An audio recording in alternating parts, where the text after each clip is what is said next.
Excuse me, would everybody please remember to silence your cell phones? Thank you. Good morning. Good morning. Good morning. Before we get started, I know strategic planning is the first item on the agenda, but I also just wanted to welcome Pastor Robert Patterson to the board this morning. He's a new board member. Give him a hand.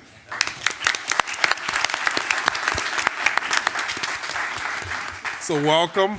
Look forward to serving with you. And now, Greg, I'm going to turn it over to Kevin to Yes, start strategic. that's correct, sir. All right. Thank you. Good morning. Good morning. Morning. Morning. I would also like to welcome Director Patterson to the board, and it's great to have a full complement of board members here. I would like to call to order the September 12th, 2018 meeting of the Committee on Strategic Planning and Service Delivery. Would the Secretary please call the roll? Yes, Mr. Miller? Here. Ms. Alvarez-Rosales? Yes. Mr. Peterson? Here. Chairman Irvine? Here. All the four members of the committee are present. We have a quorum. Thank you. Our first order of business today is approval of the committee minutes of July 11th, 2018. May I have a motion to approve? So moved. I'll second. Thank you. Would the Secretary please call the roll? Yes, Reverend Miller? Yes. Ms. Alvarez-Rosales? Yes. Mr. Peterson? Yes. Chairman Irvine? Yes. The minutes are approved with 4 yes votes. Thank you. Our next order of business is the review of an ordinance authorizing a sixth experiment for bus route 31 on 31st Street. Mike Conley? Good morning. I'm Mike Connolly, your Chief Planning Officer. For your consideration today is a recommendation to authorize a sixth experiment for the number 31 31st Street bus route. As the previous 6-month pilot was coming to an end, the CTA heard from many members of the community, including Alderman Thompson, who made a strong case that the pilot be continued while the community works with the alderman to find additional support for this route. The alderman is helping facilitate discussions to identify potential new avenues of financial support for the 31 route. While those discussions are still in the early stages, they have progressed far enough at this point to warrant continuation of the pilot while we further explore those possible options. CTA wished to maintain the service and the continuity and the awareness of the 31 in the community as discussions about possible future support are ongoing. We saw this as a more prudent option rather than stopping the service outright and letting the hard-won ridership disappear. We look forward to providing regular updates to the board about the status of discussions. For now, the 31 pilot will continue as proposed with the same hours and days of service as originally implemented. Currently, there are no plans to change that current level of service, though CTA will continue to monitor and analyze service levels and community demand. CTA also continues its promotion of and outreach regarding the 31 route. Happy to try to answer your questions this morning. Do we have any questions?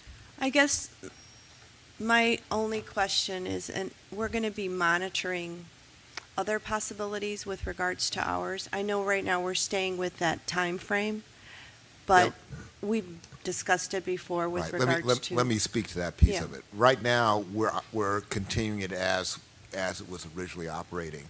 I am optimistic that as we have these conversations and see if we can find some financial support, that will then give us the ability to consider some other options, including expanding hours or the level of service.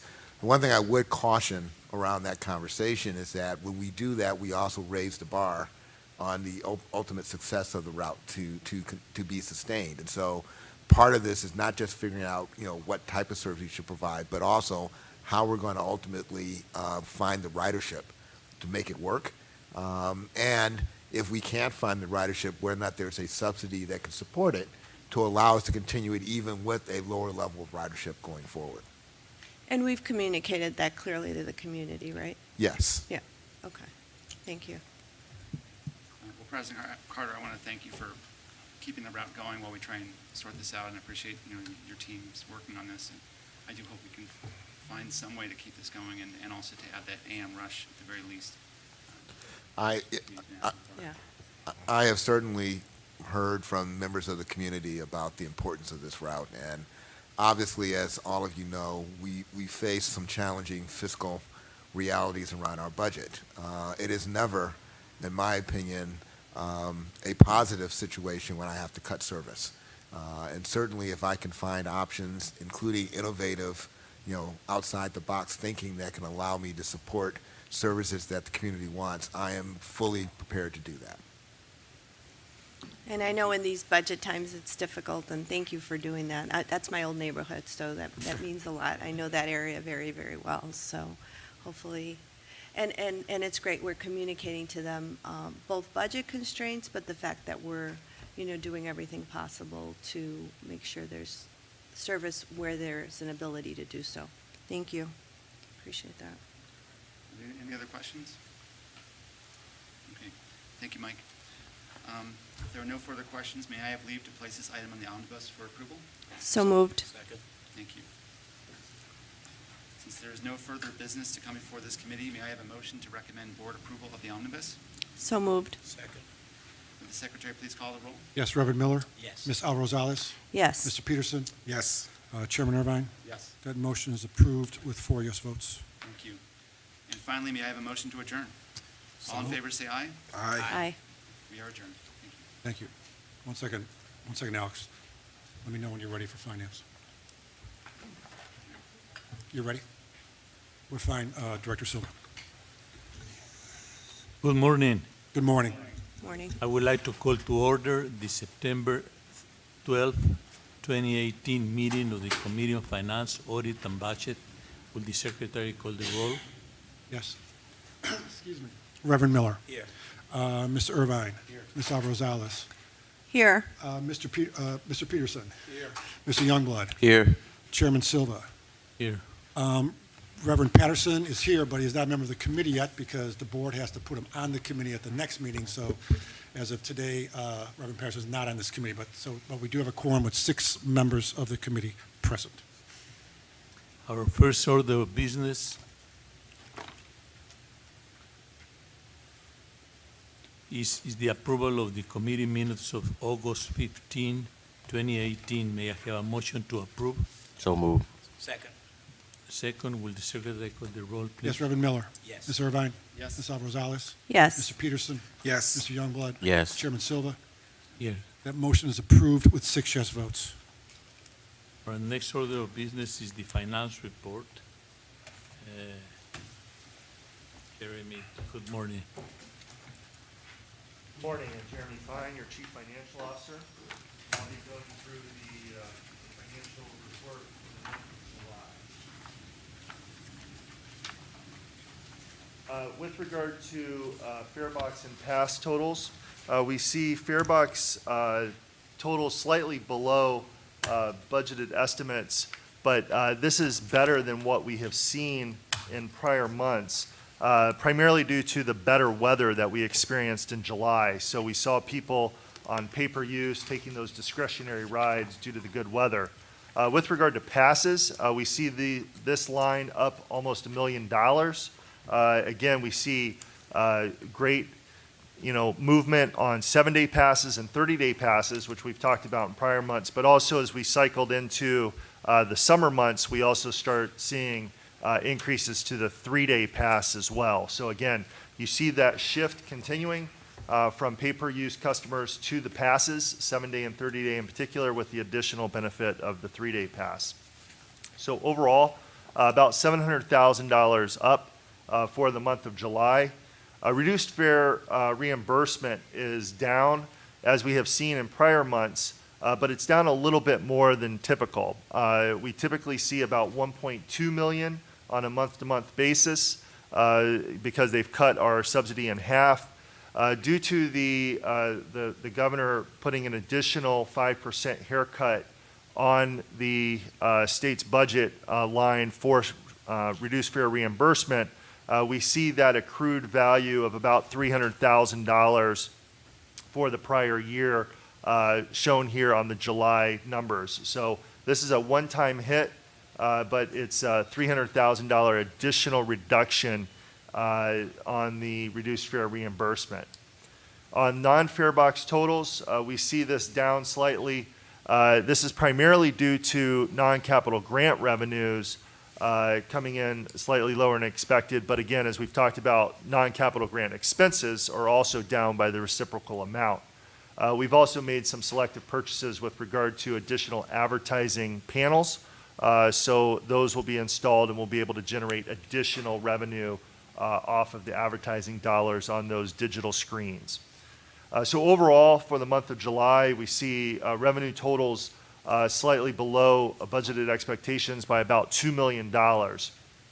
Average fare down a couple pennies, and free rides on par with what we saw in July of 2017. On a year-to-date basis, we see similar trajectory on the line items.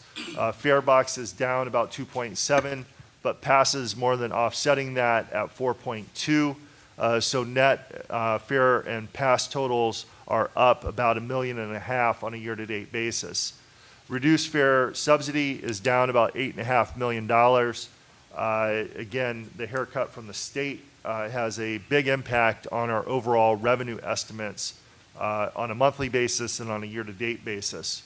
Non-fare box totals down, again, primarily due to non-capital grant revenues and expenses, but $2.7 million there.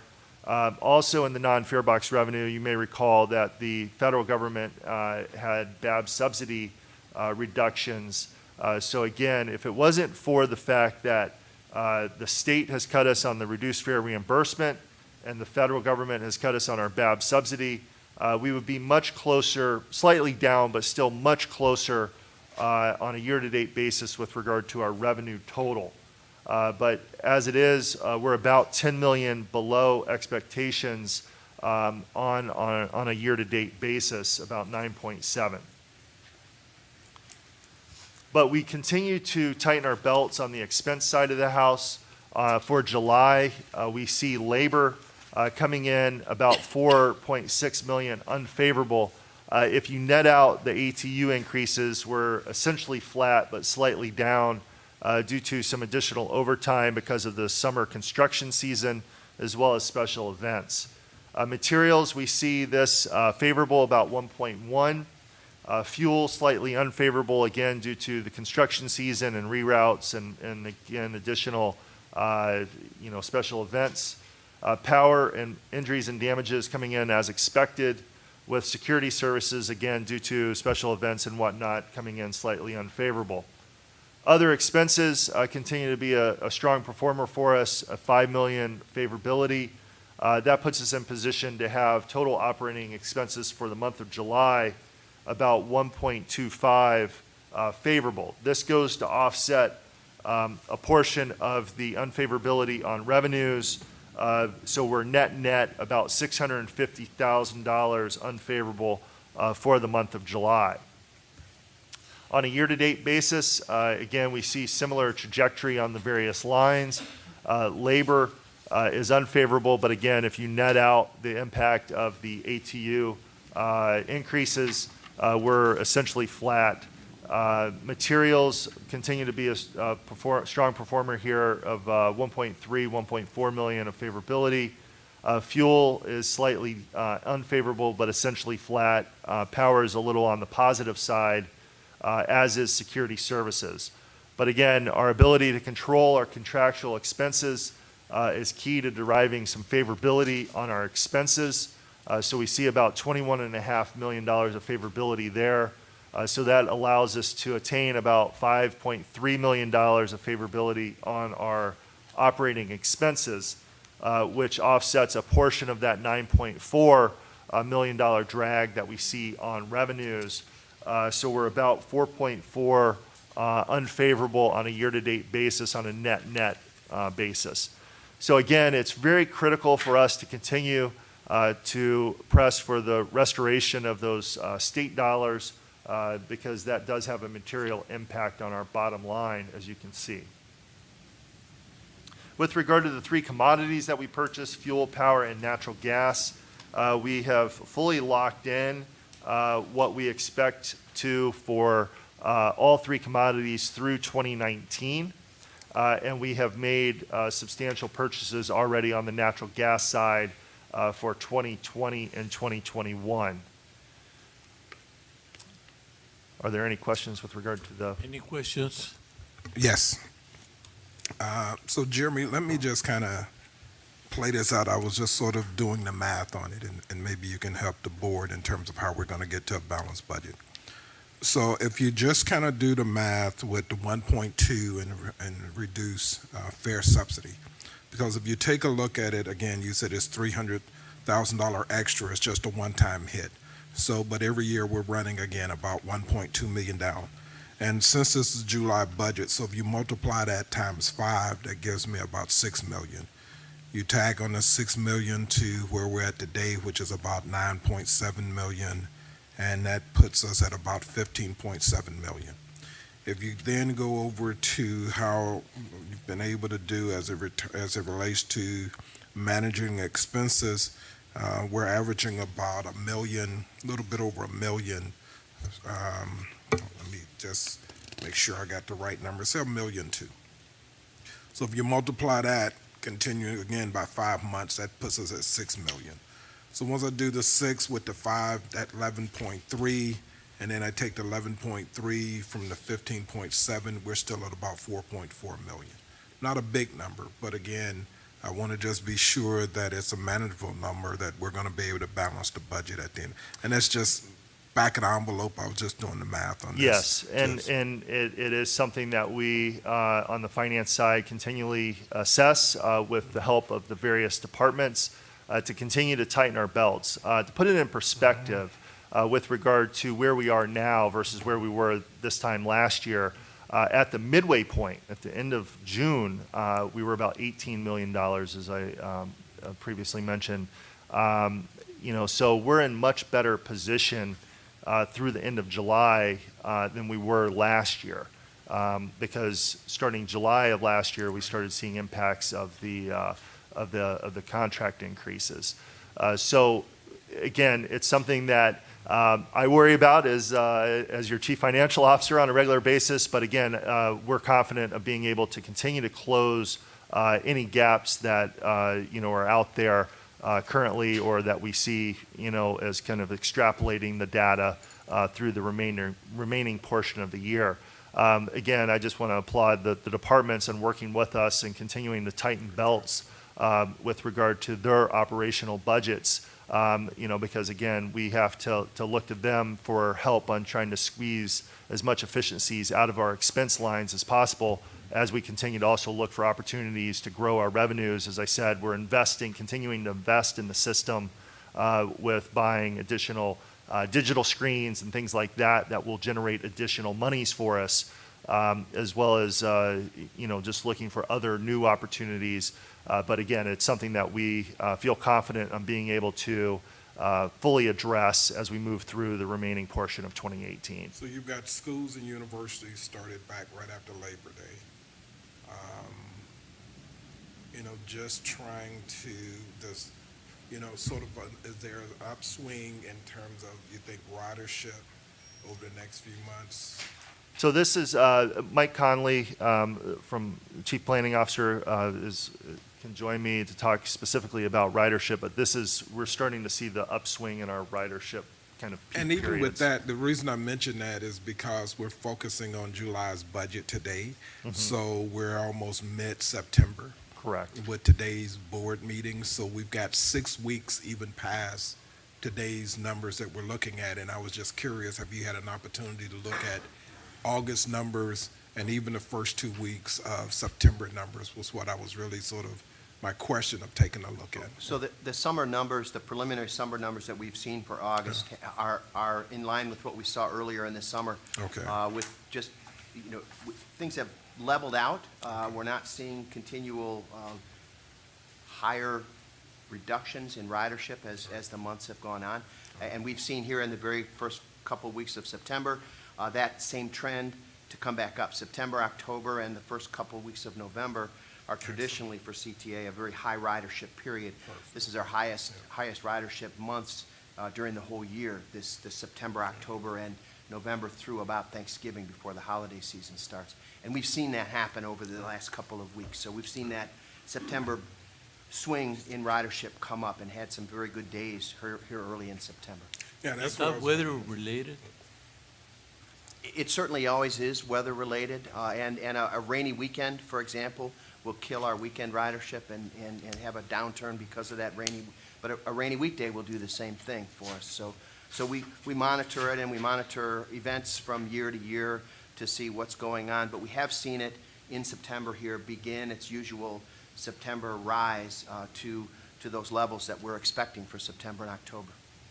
And a lot of that has to do with students coming back people coming off a summer vacation, everybody kind of at work, at least, during those periods, so that before they start cycling off for vacation. Well, a little good news, I wouldn't take it to the bank, but a little good news is that there's no rain in the forecast for the next 6 That months. is very good news.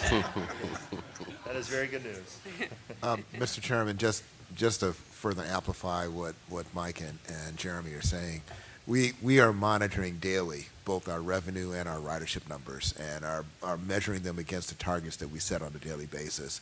And so I'm seeing every day sort of where we are relative to our budget. Our entire executive team is seeing the same thing. And so to Jeremy's point about the departments really stepping up and understanding it, part of that has been we have really enhanced the communication to the departments about what's happening every day with our budget. And what we have seen in terms of revenue has been very positive, and that's really a reflection of what we expected when we did the fare increase at the beginning of the year. Ridership has continued to be a challenge, as Mike was explaining, especially on the weekends. We see during the weekdays that we're hitting our targets or very close to our targets. On the weekends, we're seeing drop-off, which is not a surprise to us because that's been the biggest challenge that we face in terms of discretionary ridership and what we used to get versus the challenges that we face today. But I think overall, as Jeremy indicated, we're feeling good about where our budget is at this point in time. The trends are moving in the right direction. We're monitoring it literally on a daily basis so that if something does start to happen that causes concern, we can adjust accordingly. And I think I would agree with Jeremy's assessment that I feel very good about our ability to come in with a balanced budget by the end of the year. Jeremy, before Mike leaves, since we're talking about increased ridership, so what are we doing as far as planning? Because October is a big month for baseball. So we got our Northside fans for going to see the Cubs. So that will increase ridership. You speak truth to power. Cubs will be in the playoffs. But have we started a marketing plan like CUB equals CTA to go up there? What's our marketing position? I like that. That's pretty good. I like that. Yeah, we like that. We're always there anticipating very good ridership as the season comes to an end because we're seeing very strong finish for the team and a very strong finish for our ridership. But Thank to you. your point, yes, we will be looking for opportunities to market the playoffs specifically and the ability to take CTA to get to and from the game. We're also obviously working closely with the city to make sure that we're leveraging our physical closeness to the Wrigley Field itself as a primary opportunity to move people to transit, particularly given the other options they may have. And we were successful in doing that during the playoffs last year, and I think we're going to continue to pursue those policies for this year as well. We'll be looking for additional advertising opportunities as well as, hopefully we have a long run Right. into the playoffs.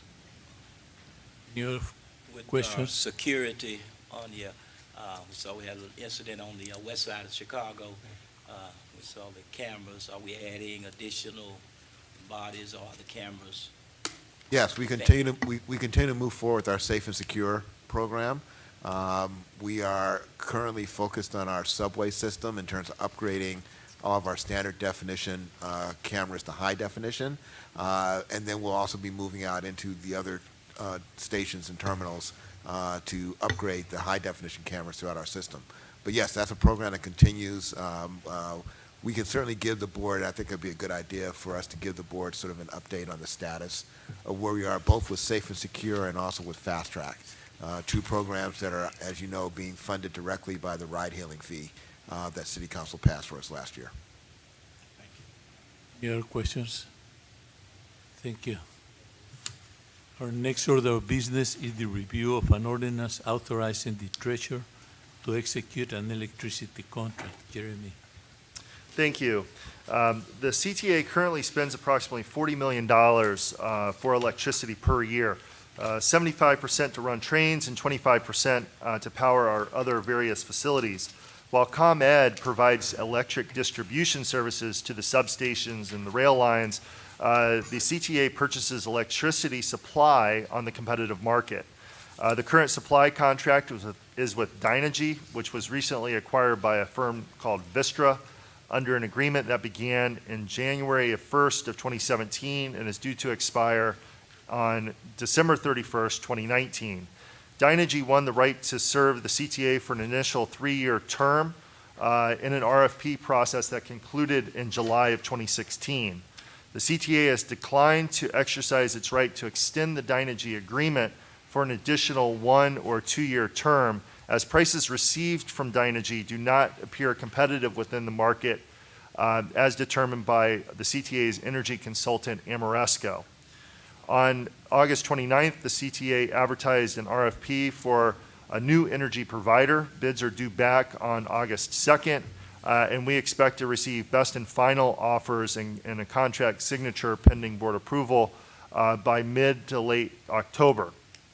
The form of the bid will follow the same form that you approved in 2016. The initial term will be for 3 years, which will begin on January 1st, 2020, with the CTA's option to extend for an additional 1 year, for an additional 2 1-year terms or 1 2-year term, subject to agreement on the price. By rebidding the contract, we hope to see very competitive pricing. We are asking for ordinance authorization now so that when we receive the bids back in, we can immediately lock in pricing levels within hours of receiving the bid. We will update the board with regard to the winning bid at the subsequent board meeting. Any questions? Go ahead, Question, please. but, how does the clean energy pricing component work?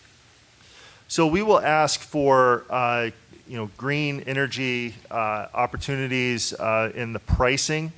We're seeing that some of the providers out there are providing coal-free options at no charge to users. So again, we think that going back out to bid, market prices are still very competitive. We feel that putting it back out to bid, there's a number of new entrance into the market will, again, create a little bit of a feeding frenzy, hopefully, for the contract. And we're seeing that folks are throwing in such options at a cost-free level, on similar contracts. So we remain, hopeful that we see similar type pricing when we put this back out. How many Any other providers do questions? you think you'll see from a bidding standpoint? Is there a rough number that you're looking at? Yes, there is. There's about a dozen or so, typical players in the market. After deregulation, it allowed players on a national level to bid on these types of contracts. So there's typically about 12 that we would see, but we've seen actually a couple of others show interest that haven't before. So, that's exciting as well. Any other questions? If there are no further questions, may I have leave to place this item on the omnibus for approval? So moved.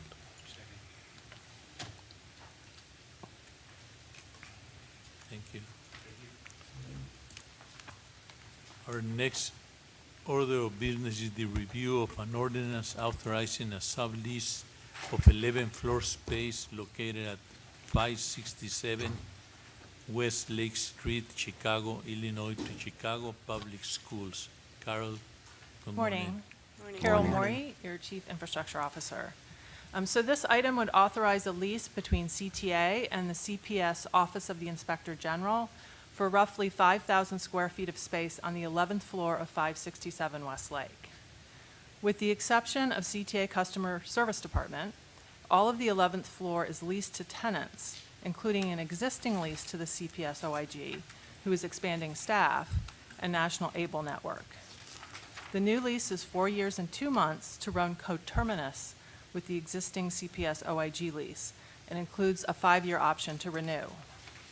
CPS will pay an initial annual lease rate of $25 per square foot. This is higher than their current rental rate of $20.50 per square foot, which was set in 2012. So they negotiated their lease in 2012, and at that point, lease rates were lower in this area. CPS OIG will also pay their proportionate share of building operating expenses. This is in line with average lease rates in the CBD and West Loop, which include taxes and operating expenses. The lease will generate approximately $130,000 in additional revenue for CTA. I'd be happy to take any questions. Any questions?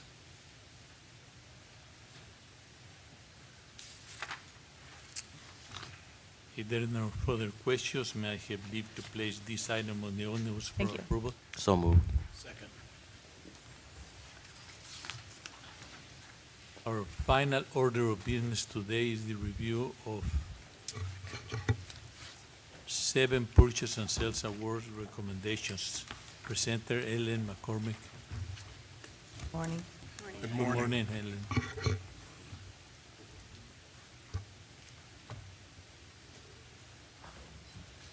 We will start with contracts number A1 and A2.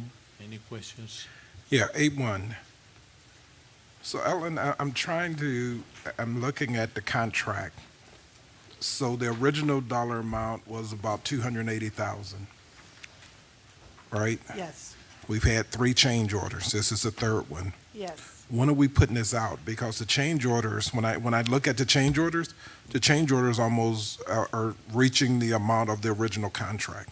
So I'm trying to figure out, when does this go back out to bid? So it's actually gone out to bid twice. The second one will open this Friday.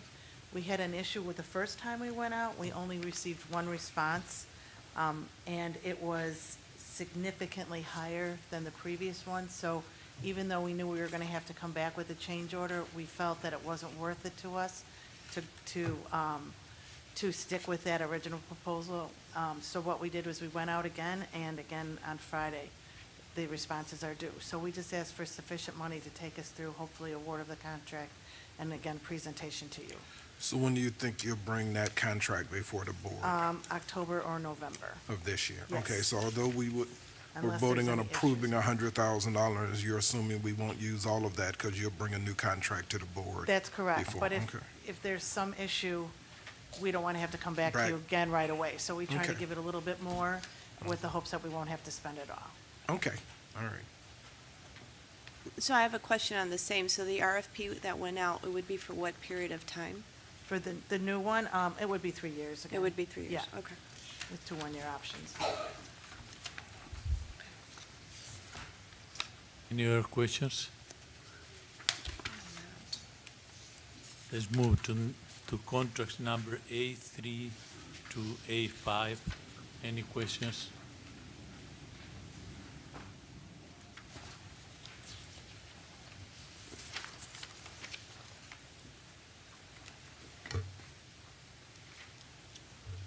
No questions. Let's move to contract number C1.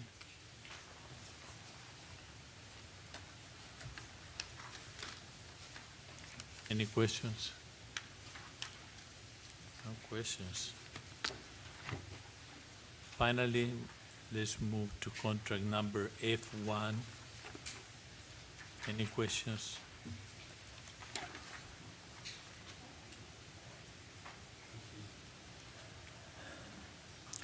Any questions for contract F1? I would just say it seems like you must have done a good job of briefing board members. Good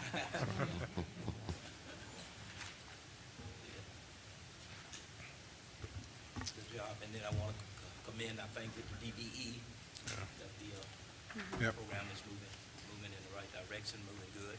Commend them for that. So, Thank you. May I ask a question on Oh, C1? yes, go Thank you, ahead. Chairman. Going back to C1, the only question that I had, and I think on the briefings, just to get it clear, this is to look at different opportunities, that's correct, right? And then one of the things that I wanted to kind of keep in the back of our mind, hopefully when we're doing this, is when we're negotiating, I would love to see, when we're negotiating with different corporations, and I know each one will come back to us as a board, but I'd love to see that there's maybe looking at some opportunities for art or for enhancement of the different locations. And I know I mentioned this yesterday. I know that whoever the corporation is that would come in would probably love it, but I think it would be great. What I'm thinking about is the artwork that we've been able to bring in, and most of that has been brought in through federal grants. But if some of that could be brought in with private money, as part of the negotiations, it's just something if we could take a look at, because anything we can do to enhance the city and enhance the CTA, and at the same time, bring a positive image to whoever the corporation is, I think that would be really wonderful. So just wanted to make a comment on that. No, I agree and support that concept, and we'll certainly add that to our conversation with the contractor. Great, thank you. Any more questions for the F1? If there are no further questions, may I have leave to place these 7 contracts on the omnibus for approval? So moved. Second. Will the secretary call the roll, please? Yes. One second, I'm sorry, I was reading something. We approved the contracts, we put the contracts on the omnibus, and now we're voting for the omnibus, correct? Yes. That's correct, that's where we're at. Okay, I That's want to make the sure, I'm motion. sorry, I had to read something here. Reverend Miller. Yes. Ms. Irvine. Yes. Ms. Alva Rosales. Yes. Mr. Peterson. Yes. Mr. Youngblood. Yes. Chairman Silva. Yes. That motion to approve the omnibus, which includes both ordinances, all 7 contracts, is approved with 6 yes votes. And finally, may I have a motion to adjourn? So move. Second. All in favor, say aye. Aye. We're adjourned. I need a few minutes to figure out.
I'd like to call the regular order scheduled meeting of Chicago Transit Board for September 12, 2018. Would the secretary call the roll? Here. Mr. Youngblood, Here. Mr. Silva, Yeah. Reverend Patterson, and Chairman Peterson. Here. We have a motion. We have a quorum with all 7 members, first time I've said that in 2 years, of the board present. Thanks, Greg. The next order of business today is public comment. Greg? Yes, sir, we have, as of now, 2 public comment speakers. First one is Ms. Okema Lewis, and please remember all that, please try to limit your talk to 3 minutes or less. Ms. Lewis, go right ahead. Thank you. Good morning, board members, and my apologies, Board Member Patterson, I don't think your name was on the document. My apologies, and to President and General Counsel, but you did get a copy of the statement. Good morning. Morning. Good morning. First of all, I want to thank you. I've always been told that thank you makes room for more. You added weekend service to the 39th Street Lake Park bus, and returning to school after a 40-year gap was no easy feat, and so I had some Saturday classes, and I was very grateful. So I wanted to get that out of the way. First of all, August 27, 2018 was one of the hottest days of the year. An incident occurred on your Kimball-Brown line, and it lost complete power, the Southport Station. I won't read all of it so that I make sure not to miss what's important. Normally, it's restored within a few moments, but that was not to be done today. It cannot be restored. Riders were all informed by staff to use other means, other bus, red line, etc. The staff were courteous, considerate, apologetic, and encouraging. Some patrons were very concerned about paying their fare, as everyone did not have venture cards. Long story short, some of us had to find other means of getting to our destination. A young man mentioned he was concerned because he did not have fare for taking any other routes, and your agent mentioned to him to just inform the bus driver what happened, he or she will let you ride. Concern, and this is why I'm here today. A group of us had to walk 4 blocks in very hot, humid weather. I probably think that was why the Brown line stopped, to get the 152 bus. They would then take us to another bus, the 82 Kimball, to take us to Kimball, the destination for a few of us, the end of the line for the Brown line. Upon getting on the bus 1636, insult to injury issue began. Bus driver was spoken to in a respectful manner by 2 of the patrons explaining what happened and why they did not have their fare. Bus driver, badge number blank, blank, blank, then proceeded to explain that was not his problem. I believe in proper presentation that I should not mention his badge number publicly because you have it before you. The man again tried to explain that he did not have any fare money, and the CTA worker to just explain what happened to him and it would be okay. And this is when bus driver blank opted to speak on his intercom system. All you people that got off the Brown line, I'm letting you know you can only get 1 ride. He stated he did not know anything about what happened and his supervisor had not told him anything. While I am sure you all appreciate his devotion and his zealous position to uphold his directives, it was misplaced loyalty for this incident, respectfully stated. I got his badge number. He informed me I could take it. It wasn't going to change anything. I said, okay, because I choose not to address anyone because his manner was an insult. CTA has a policy for emergencies that are not the norm, and this would be it. Now, if that policy has changed because of the upgrade to Ventra, my concern is that you revisit it. This scenario has a solution that would be indicative of the quality customer relations CTA strives to present if all agents understood what that meant. This young man did not seem to understand what that meant. Policies and practices get updated all the time. That's how we get fare increases, venture services, and all that wonderful revenue you discussed a moment earlier. Therefore, my respectful recommendation, I would like for you to take under advisement in a public relations amenable manner is to address the following. Number 1, the 2 gentlemen who were treated with disrespect are due a 1-day venture pass for the disrespectful way they were treated. Number 2, we will all do an apology for being made to feel like the Brown line running out of power was our fault, and get to your destination the best way you can. I thank you. I hope that my comments were taken in the manner in which I gave them, which was respectful and appreciative, because I'm a CTA rider for life. If I don't run at least once a day for a bus, when I get on, I tell them, CTA keeps my heart pumping, and I'm 63. So I thank you. Ms. Lewis, Thank thank you. On behalf of the board, let me just thank you for taking time out of your busy schedule to come down here and share this incident with us. I am sure, and Dorval can speak to it a little later, but one, we appreciate you being a lifelong CTA rider. We also appreciate your patience during this unfortunate incident, and I, on behalf of the board, would like to apologize in the manner that you were talked to, as well as the other customers were talked to. And I I have don't some know if numbers of it's, the other people present. I felt that Yeah. it was not necessary to come down and Yeah. create it, so they opted to allow me, as writing is something I'm working on, to do this in a way that would hopefully be respected for the venue that it would be put into. yeah, and hopefully the two young men who didn't have a venture card, who I have might the have numbers. paid, thank you for getting their information, and I'm sure you can share it with staff, but also like to have Dorval sort of speak to this event as well. Thank you, Chairman. I also want to give you my apology for the way you were treated as well as the other customers in this particular situation. Clearly, that is not our policy to respond to a incident like that in that manner. We did receive your letter. I have asked my staff to investigate what happened and I identify left my the number employees also, so that involved. the other Yes. gentleman who had the issue, I asked them, they couldn't come today for it. Sure. I thought that as long as it was presented, that you all would respond accordingly. Absolutely, and we will be sure to follow up with you and with the other two customers to make sure you are properly, that we properly respond to the incident. But thank you for One coming question, down. Yeah. Chairman.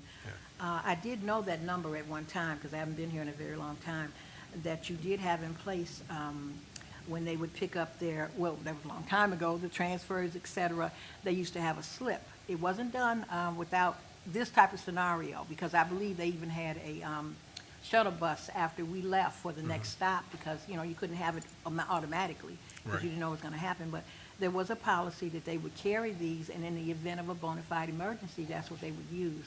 So I would like to know if you could find out if that's been eliminated by the use of Ventura, and/or if it is still part of your policy that perhaps this might be something you'd look into that could be reinstated in case of a bona fide emergency. Okay, thank you. Okay.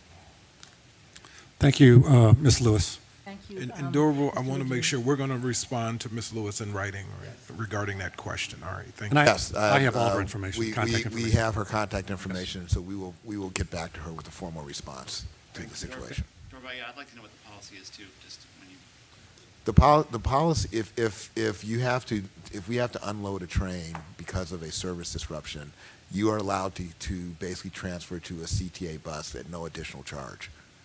That is our policy. handed out currently, or?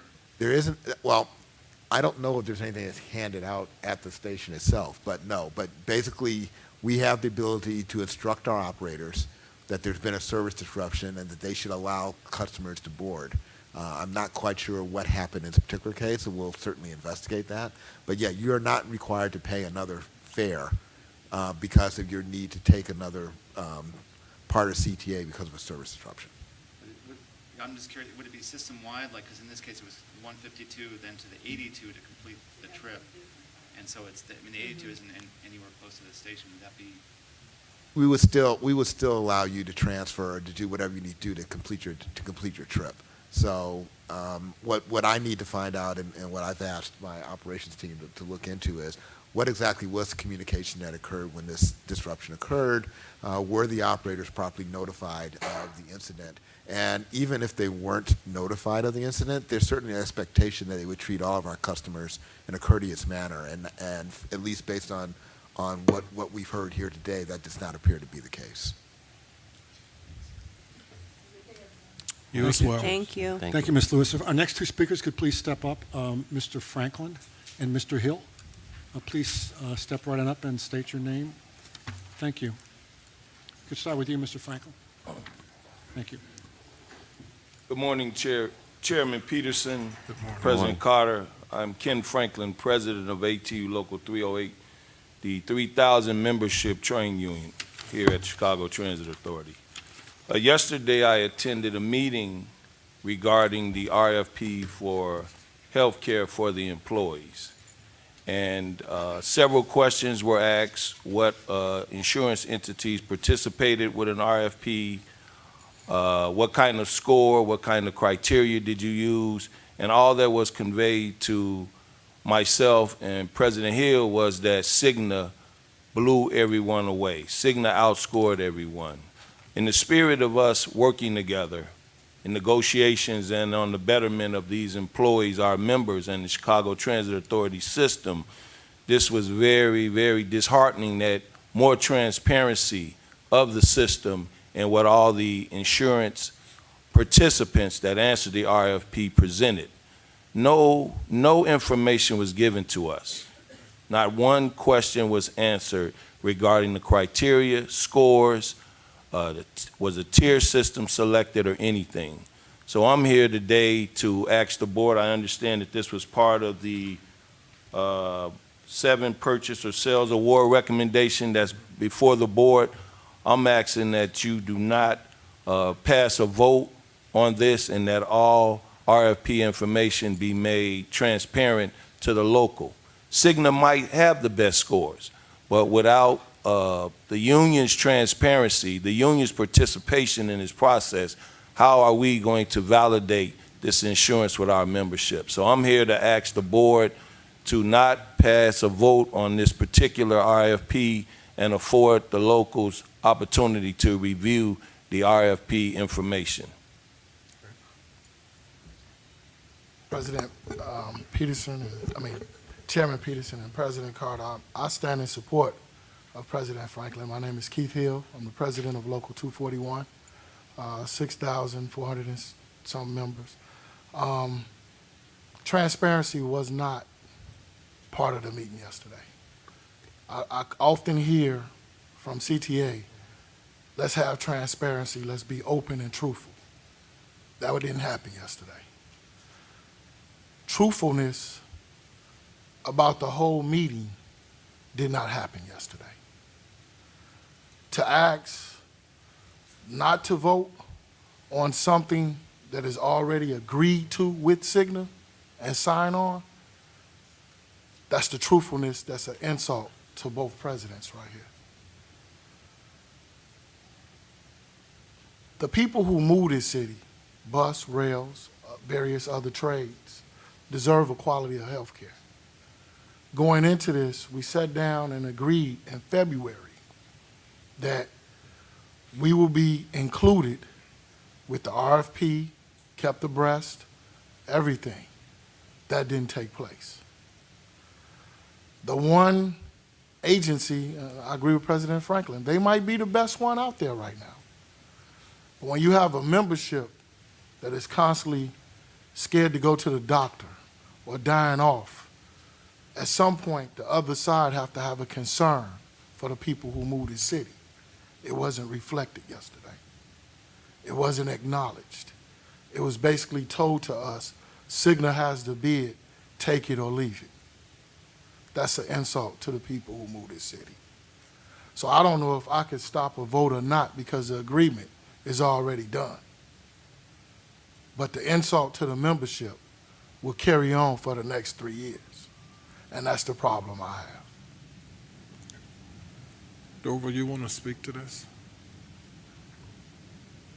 Thank you, Chairman.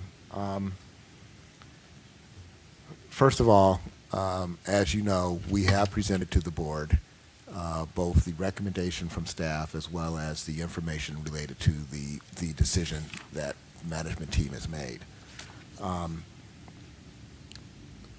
During the negotiations, there was a request made that the union participate in the negotiations with the new contract for the insurance provider. CTA rejected that request because at the end of the day, it is management's responsibility to make decisions with regard to the contracts that we award on behalf of this agency, ultimately presented as recommendations to the board.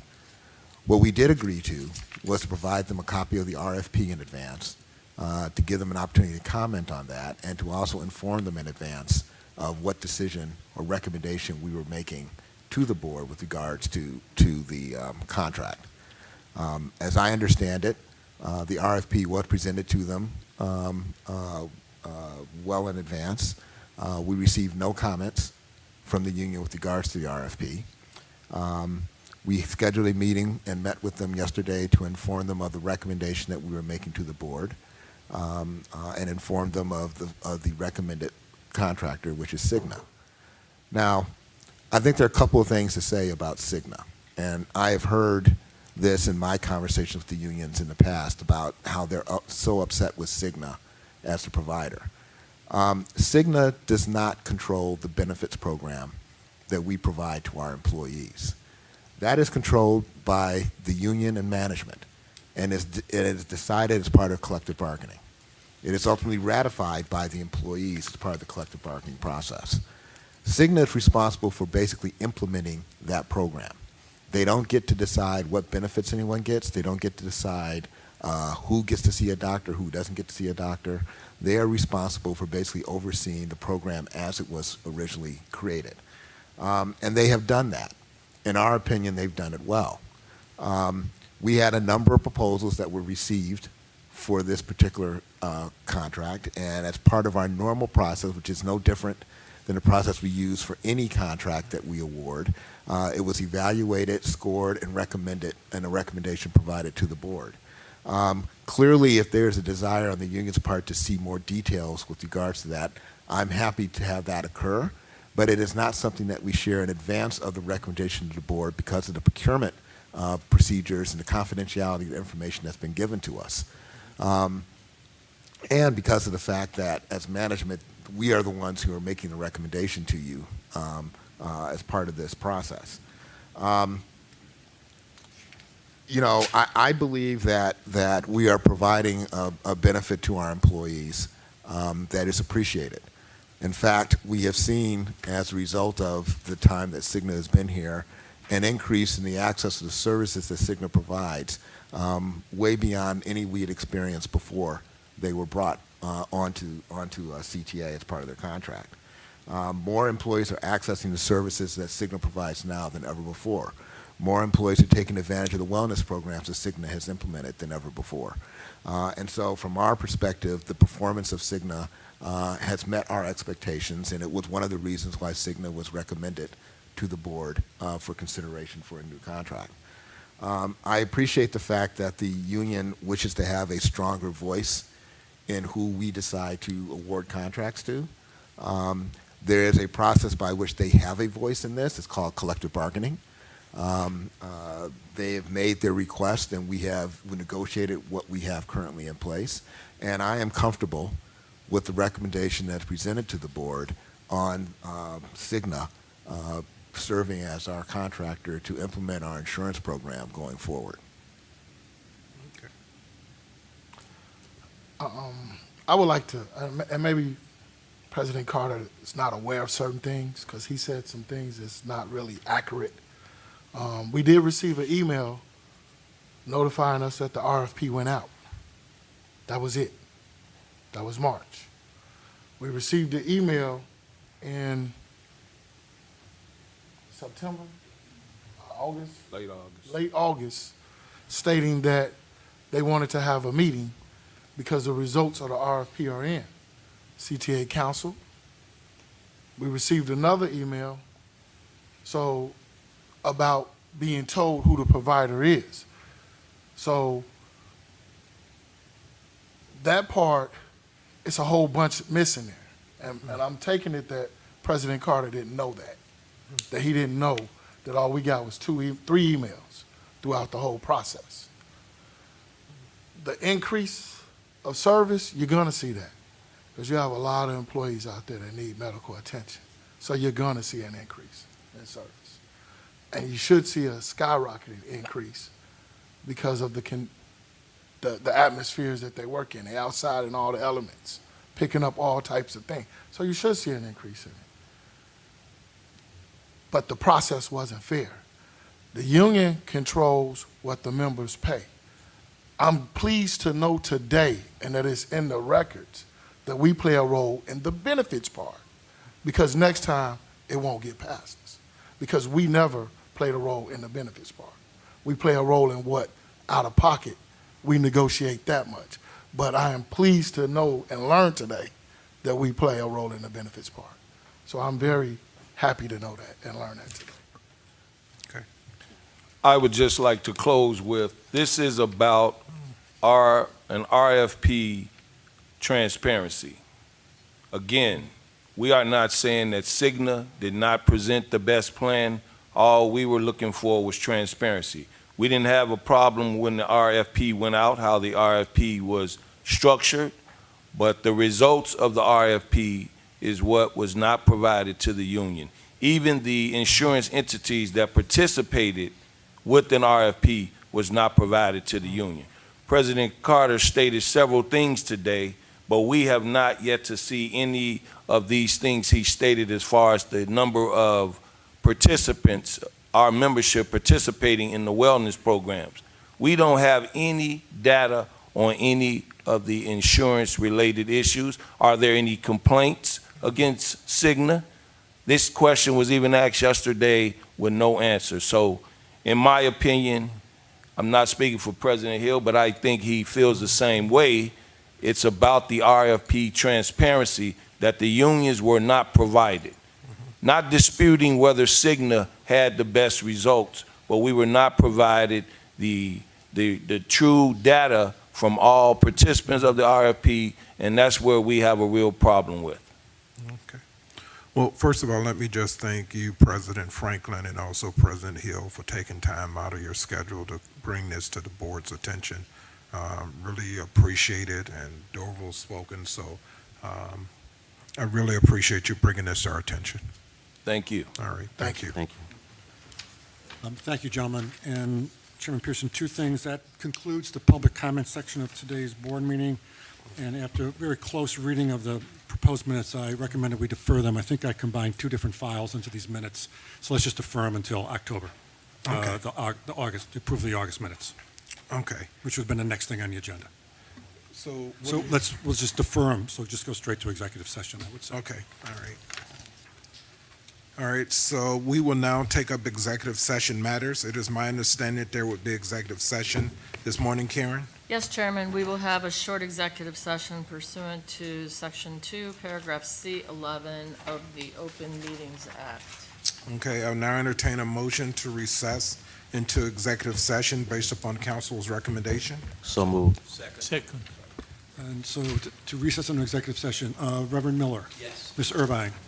Ms. Alvarez-Rosales. Yes. Mr. Youngblood. Yes. Mr. Silva. Yes. Reverend Patterson. Chairman Peterson. That motion is approved with 7 yes votes, and we are recessed.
It's ready.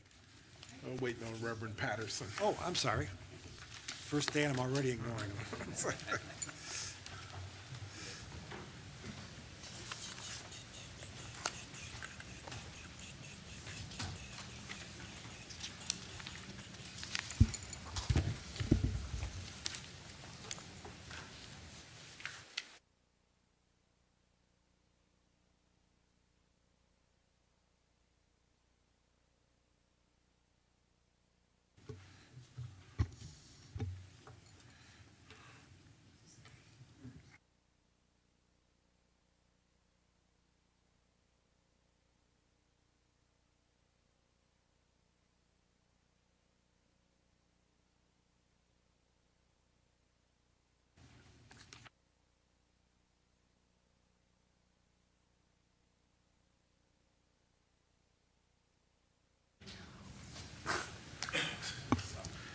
I will now entertain a motion to return to open session. So moved. Second. Second, Reverend Miller. Yes. Ms. Irvine. Ms. Rosales. Yes. Mr. Youngblood. Yes. Mr. Silva. Yes. Mr. Patterson. Chairman Peterson. Yes. That motion is approved with 7 yes votes. Thanks, Greg. I now like to address Board Item 4A. Karen? Yes, Chairman. 4A involves the Law Department's recommendation to settle the wrongful death case styled Elaine Wilson Stern as independent executor of the estate of Amy Marie Koth versus Chicago Transit Authority and Donald Barnes, case number 2015-5787, pending in the Circuit Court of Cook County. The Law Department is recommending settlement of this wrongful death lawsuit for $6 million. This involves an accident that occurred on June 2nd, 2015, in the evening when the 51-year-old decedent was coming from work to meet her ex-husband and son. She had the green light and was in the crosswalk when the bus went through the red light and unfortunately struck Ms. Koth. She died at the scene. The CTA admitted liability in the case and recommends that the board approve settlement to resolve the pending litigation in the amount of $6 million. Thanks, Karen. I'll now entertain a motion to approve the following settlement. Agenda Item 4A, Elaine Wilson Stern as independent executor of the estate of Amy Marie Koth versus Chicago Transit Authority and Donald Barnes, Circuit Court of Cook County, number 2015-005787 for $6 million. So moved. Second. Second, Reverend Miller. Yes. Ms. Irvine. Ms. Rosales. Yes. Mr. Youngblood. Yes. Mr. Silva. Yes. Reverend Patterson. Chairman Yes. Peterson. Yes. That motion is approved with 7 yes votes. Thanks, Greg. The next order of business are 2 ordinances previously distributed. May I have a motion to approve Agenda Item 5A, an ordinance fixing the salary of Reverend Robert Patterson as a temporary member of Chicago Transit Board, and Item 5B, an ordinance appointing certain members and chairs to certain standing committees of the Chicago Transit Board. So moved. Second. Moved and seconded. I apologize, Reverend Patterson. We did not have that seat for so long. We didn't have an extra microphone. So I apologize, but we'll certainly get that fixed by next month. He can share mine today. Okay. Again, I apologize, sir. Reverend Miller. Yes. Ms. Irvine. Ms. Rosales. Yes. Mr. Youngblood. Yes. Mr. Silva. Yes. Reverend Patterson. Chairman Peterson. That Yes. motion to approve 5A and 5B is approved with 7 yes votes. All right, thanks, Greg. The next order of business is a report from the Committee on Strategic Planning, Director Irvine. Thank you, Chairman. The Committee on Strategic Planning and Service Delivery met earlier this morning. The committee approved the July minutes and also reviewed an ordinance authorizing a 6th experiment for bus route number 31, 31st Street. The committee approved this item, recommended board approval for this item, and placed the item on the omnibus for approval. That concludes my report, Chairman Peterson. Thank you, Director Irvine. The next order of business is a report from the Committee on Finance, Audit, and Budget, Director Silva. The Committee on Finance, Audit, and Budget met earlier this morning. The committee approved the August minutes and reviewed the finance report. The committee also reviewed 2 ordinances. an ordinance authorizing the treasurer to execute an electricity contract, an ordinance authorizing a sublease of 11 floor space located at 567 West Lake Street, Chicago, Illinois, to Chicago Public Schools. The committee also reviewed 7 purchases and sales award recommendations. The committee approved all these items, recommend the board approval for all items, and place all the applicants on the omnibus for approval. That concludes my report. Thank you, Director Silva. May I now have a motion to approve the omnibus as stated by Director Irvine and Silva? So moved. Second. Reverend Miller, Yes. Mr. Irvine, Yes. Ms. Alva Rosales. Yes. Mr. Youngblood, Yes. Mr. Silva, Yes. Reverend Patterson, Yes. Chairman Peterson. Yes. That motion is approved with 7 yes votes. Thanks, Greg. The next order of business is a construction report. Carol?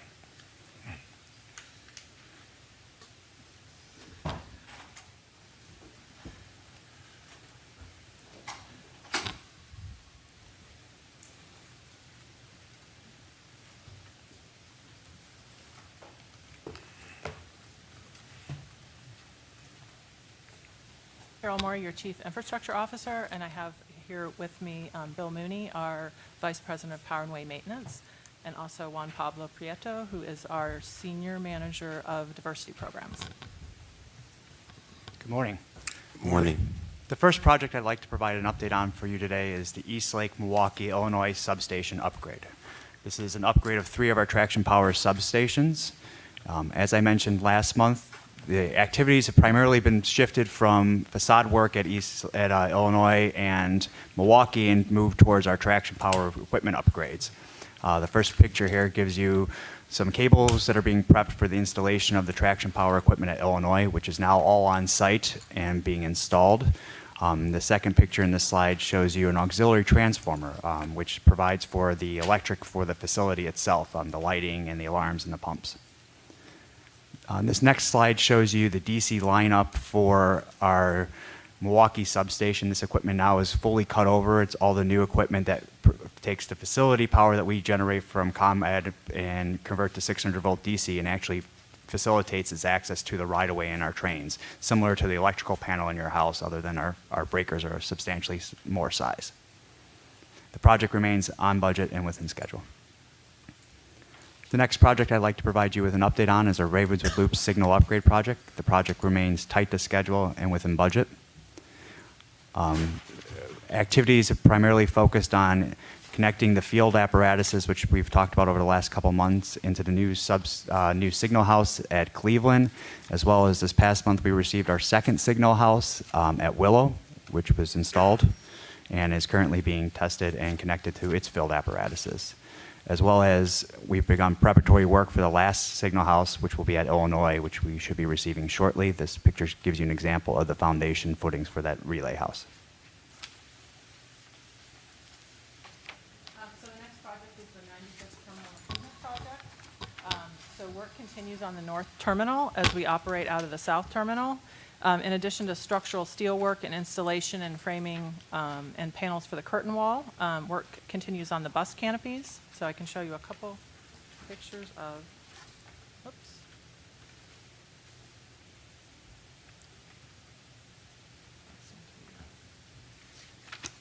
There we go. So here you can see the installation of the curtain wall as well as the structural steel.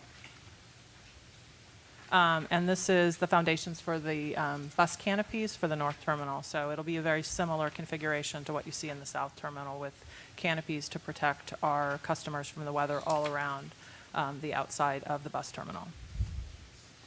The next project is our Quincy Loop Station upgrade. This is primarily an accessibility project. So work continues on the elevator enclosures and the bridges which connect the elevator to the station. So here you can see the build out on the elevator connections, the bridges that will connect the platform with the elevators. And here you can see the elevator enclosures. So that project should be complete in the fourth quarter of this year. This is the last time we'll report on the Illinois Medical District project. I'm happy to report that the station opened on August 20th. So Chairman Peterson and President Carter were there, along with the mayor, to open that station. I think everyone's very pleased with the results. So this is the exterior of the Ogden Station House. This received the most work, and this is where the elevator is located. This is the exterior of the station house at Paulina. You can see here the new artwork by Jason Messenger that's been installed. There are panels in all 3 station houses, or planned for all 3 station houses. They're currently installed at Ogden and Paulina, and we'll be installing the panels at Damon later this month. Paulina.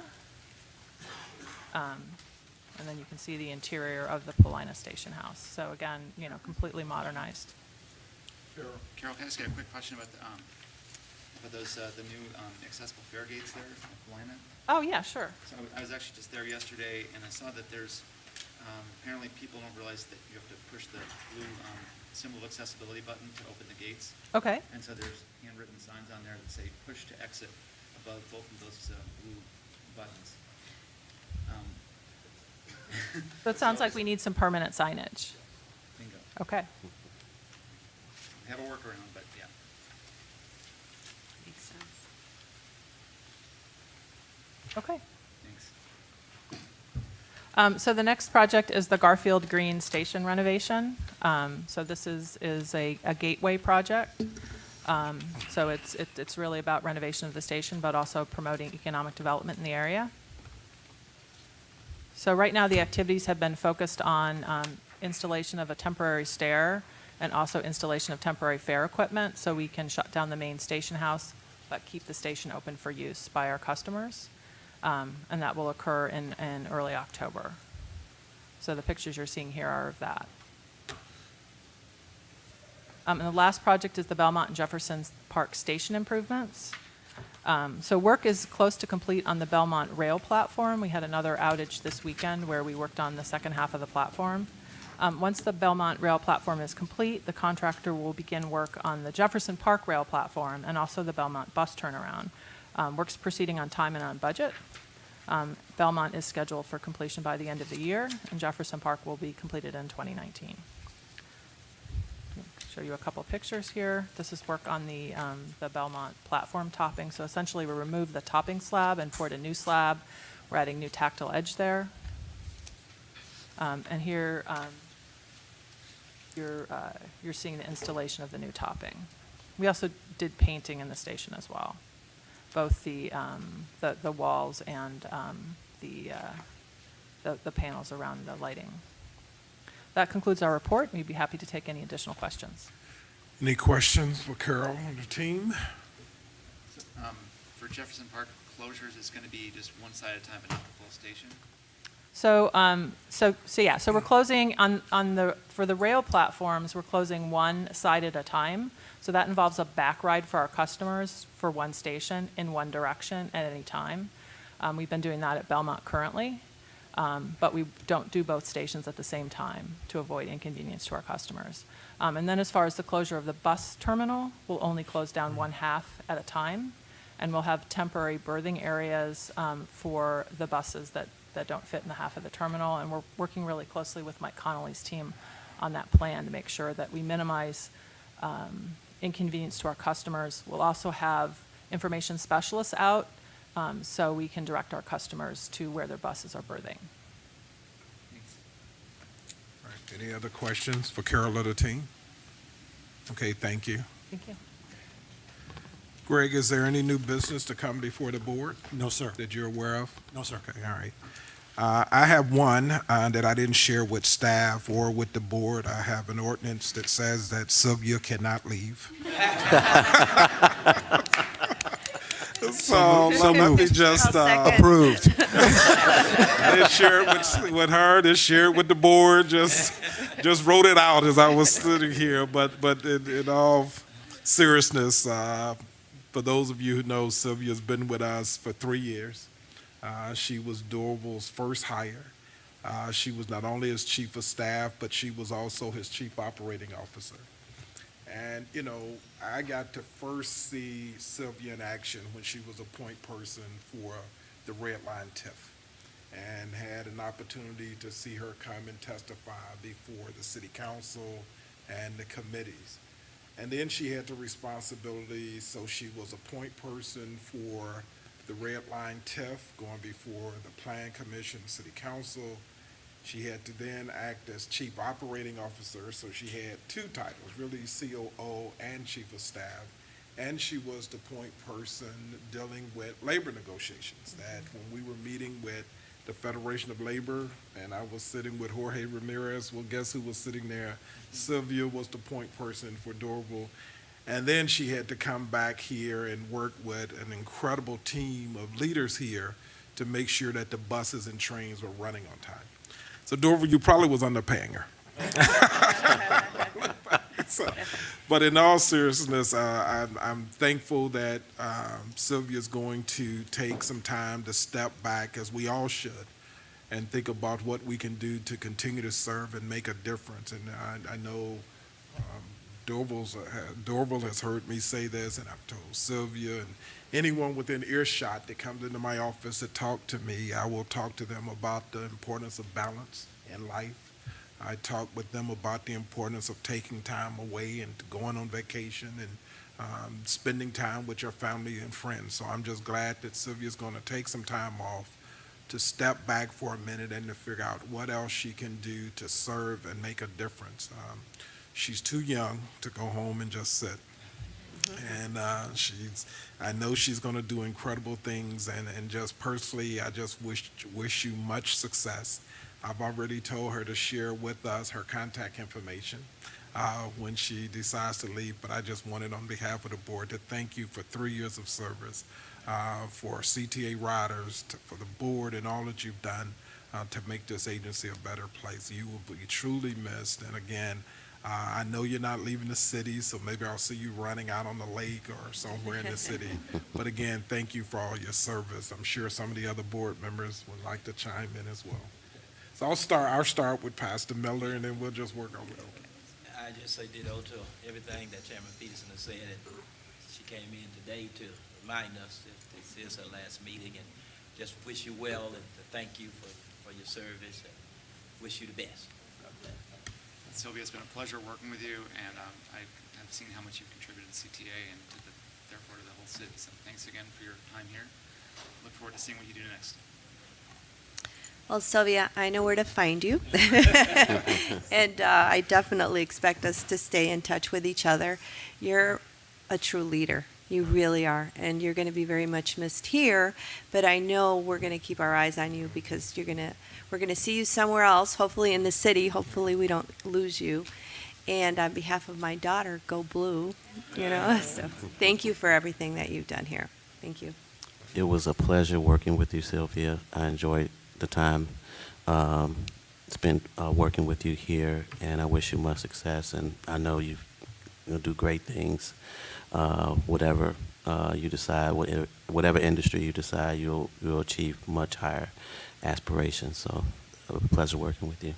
Get great admiration for your work, okay, and we really gonna miss you. Okay. Thank you very much for Patterson. Thank you. My pleasure in meeting you. Thank you so much for the encouragement, and I am so sorry you have to leave. Well, I think everyone has probably said the things I would say about Sylvia, and I think it's safe to say that she has been my right arm. I had a lot of admiration and respect for Sylvia before she came to CTA. Some of you may be aware of the fact that Sylvia and I worked together at DOT in the Obama administration. But my respect and admiration for Sylvia has only grown exponentially since she's come to work with me here at CTA. And as president, I get to take a lot of credit for a lot of the great things that we do in this organization and that we accomplish. And I recognize that there's a great team that's behind me that's actually making me look good on a lot of this, but there's probably been no more valuable person on that team than Sylvia. She knows I'm going to miss her tremendously, and I think we've had a great run together. here at CTA. And I would echo what everyone else has said in that I have no doubt that whatever she does, she will be extremely successful at it because she is a leader and a motivator and an inspiration to a lot of people that work with her. And I can only hope that our paths will cross again at some point in time in the future and we'll get an opportunity to work together again. We will miss you. Much success.